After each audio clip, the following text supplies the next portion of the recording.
মা ও শিশুর উন্নত চিকিৎসা সেবা নিশ্চিত করতে প্রায় 4.5 কোটি টাকা ব্যয়ে নির্মিত হয়েছে জামালপুরের মাদারগঞ্জে 10 শয্যা বিশিষ্ট মা ও শিশু কল্যাণ কেন্দ্র। তবে উদ্বোধনের 9 বছর পার হয়ে গেলেও এখনো পূর্ণাঙ্গ কার্যক্রম শুরু হয়নি হাসপাতালটিতে। এখানে কোনো জনবলই নাই, সে কারণে এখানকার এলাকার মানুষেরা ভালোভাবে সেবাও পাচ্ছে না। আর আমাদের মেডিসিনগুলোও নাই, সব ধরনের পদ্ধতিগুলোও বন্ধ হয়ে গেছিলো। এখন একটু একটু করে আসতেছে, সকল ধরনের পদ্ধতিগুলো আসতেছে, কিন্তু সাধারণ রোগীর যে ওষুধগুলো এগুলো আমাদের এখানে নাই। এখানে 24 ঘন্টা না থাকার কারণে আসলে ডেলিভারিটা হচ্ছে না এইভাবে। 2016 সালের 8 জানুয়ারি মাদারগঞ্জ উপজেলার গাবেরগ্রাম এলাকায় 3 তলা বিশিষ্ট মা ও শিশু কল্যাণ কেন্দ্রটি উদ্বোধন করা হয়। হাসপাতালটিতে আছে 2টি চিকিৎসকের chamber, nurse room, pharmacy, lab, ward, operation theatre. এত কিছু থাকার পরেও হাসপাতালে নেই চিকিৎসক। ডাক্তার নাই, ওষুধ নাই, আমরা ওষুধ পাই না। তারপরে আসে ঘুরে যায়, কোনো চিকিৎসা হাসপাতালে কিছু নাই, সব এমনি।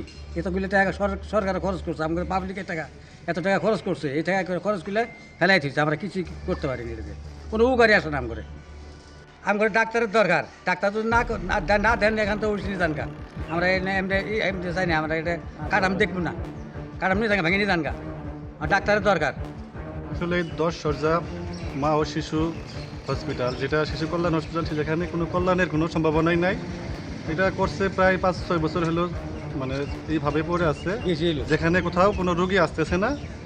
রুগী আসলে কীভাবে আসবে, যেখানে কোনো ডাক্তার নাই, কোনো সেবার ব্যবস্থা নাই, শুধুমাত্র করে রাখছে।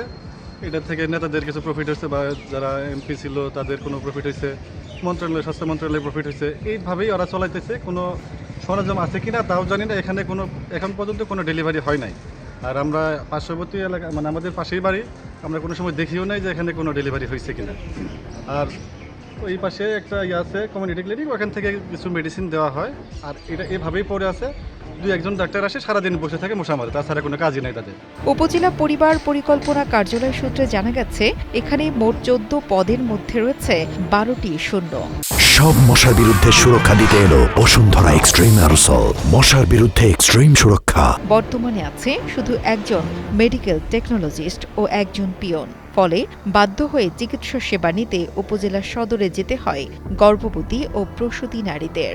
জামালপুর জেলা মা ও শিশু কল্যাণ কেন্দ্রে থেকে 2023 সালে মেতে এখানে কর্মরত পিয়ন অবলিক চৌকিদার পদে, পিয়ন কাম চৌকিদার পদে কর্মরত আছি আর কি।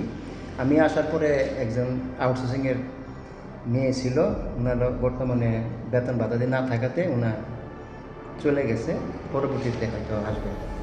এখন আমাদের যে madam doctor Susmita Dutta madam প্রতি সোমবার দিন, সপ্তাহে একদিন এখানে ওই সেবা দিয়ে থাকেন।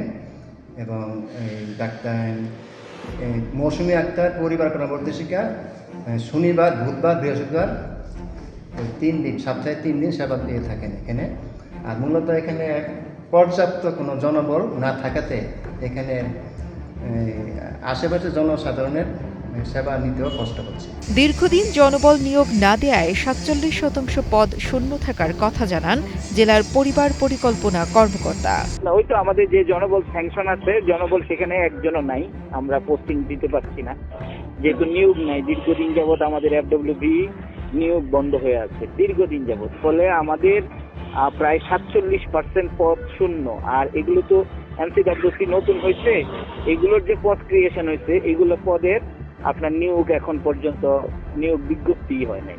হ্যাঁ, ফলে আমরা ওই বিভিন্ন ইউনিয়ন থেকে ওই মাঝে মাঝে আমরা ওই কি বলে ওই হিসাবে কার্যক্রম চালাইতেছি আর কি। ওইভাবে খোলা রাখছি আর কি, কার্যক্রম বলতে খোলা রাখছি এবং মানুষকে সেবা দিচ্ছি আর। কিন্তু এখানে পার্মানেন্ট কোনো জনবল আমাদের নাই।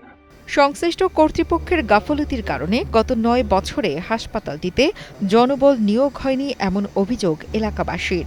এতে মিলছে না স্থানীয় মা ও শিশুর জরুরি স্বাস্থ্যসেবা। দ্রুত হাসপাতালটি চালু করতে সরকারের হস্তক্ষেপ চান এলাকাবাসী। রকিব হাসান নয়নের পাঠানো তথ্য ও ভিডিও চিত্রে ডেস্ক রিপোর্ট, কালের কণ্ঠ।